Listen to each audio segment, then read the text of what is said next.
look at some of the content that on the Growth Warrior website or in our book, we've got something called the spear.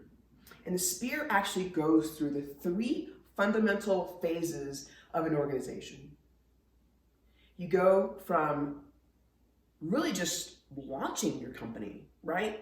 You're just trying to figure out what it is. You're trying to understand how you're doing.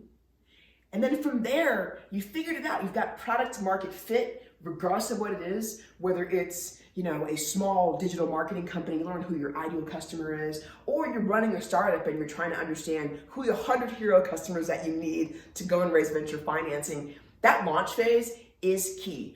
All the blemishes that your company will ever live with will have been created in the first 6 to 9 months of that company. So the culture, the infrastructure, how you build it, that will all start at that phase.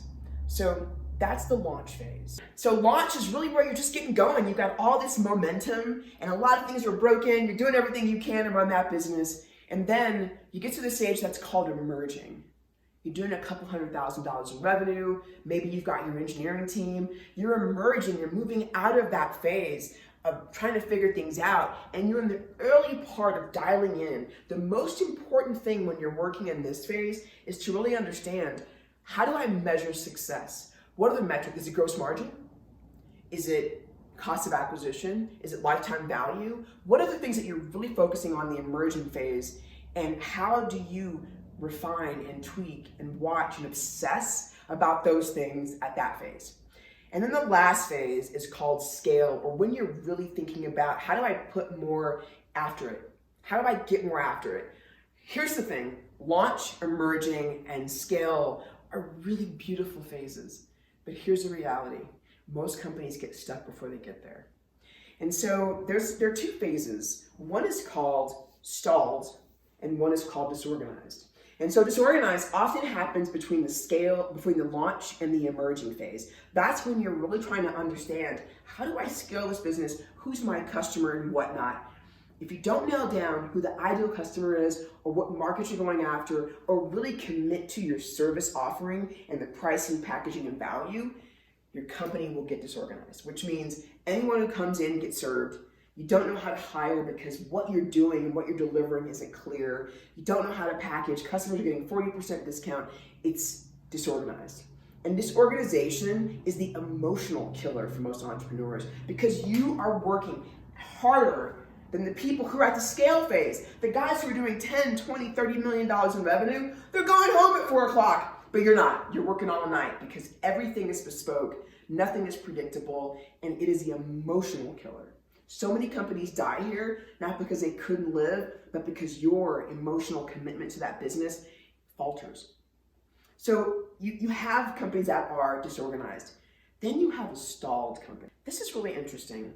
I see several hundred companies a year that want my firm to buy them or invest in them. And stalled is actually pretty insidious. You want to know why? It usually happens for lack of resources and resourcefulness. I don't have the right team. I don't have the right money. I don't have the debt. I don't know how to pay these bills. I'm growing, but I don't know how to consistently make that growth happen. And so revenue slows, or profitability goes if revenue stays consistent. Those are the 2 things that you got to look for if you stall. Your best employees leave because they don't see on the other side of success, and they don't see themselves in the future of that business. And so stalling is actually really terrible because you don't actually know that you're rolling backwards downhill until you're close to the bottom or someone tells you. And so the thing to think about so that you don't stall is you've got to forecast what resources you're going to need. And this is also tends to be what happens when a new leader is brought in, because something fundamental has happened and no one understands it. And so a stall is very dangerous because it can be addressed easily through resources and resourcefulness and the will of the people inside the business to go after it. But the number one way that you can solve this, and we found this when we were going from 3 million in revenue at the Phelan Group back in the early 2000s to 7 and higher, one thing changed.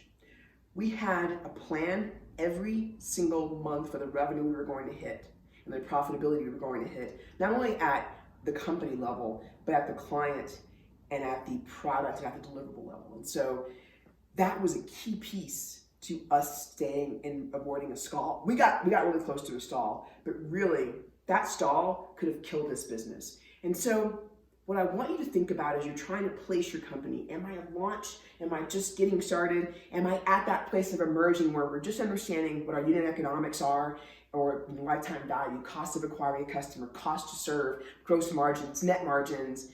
Or are you scale ready? And scale ready is really about where you're about distribution, about partnerships, about growing and scaling your reach because you figured out the fundamentals. What you need from a team, from a resources, and from a capitalization are drastically different during that phases. And the other thing that's different during those three phases, launch, emerging, and scale ready, is that who you are as a leader actually changes. In the beginning, when you're at launch, it's all about the best idea wins. Oh my goodness, how do we do this? How do we make this happen? That launch phase is when the best idea wins. Emerging phase is when it's really about selling and delivering and getting feedback. And product marketing-led CEOs are great at this phase because they look at the market as a place and as a petri dish to get feedback. Scale ready is all about studying and discipline and partners and predictability. But who you are has to dramatically change, and what you care about also changes in each of those phases, so you stay out of disorganized and out of stall, because those are really the killers.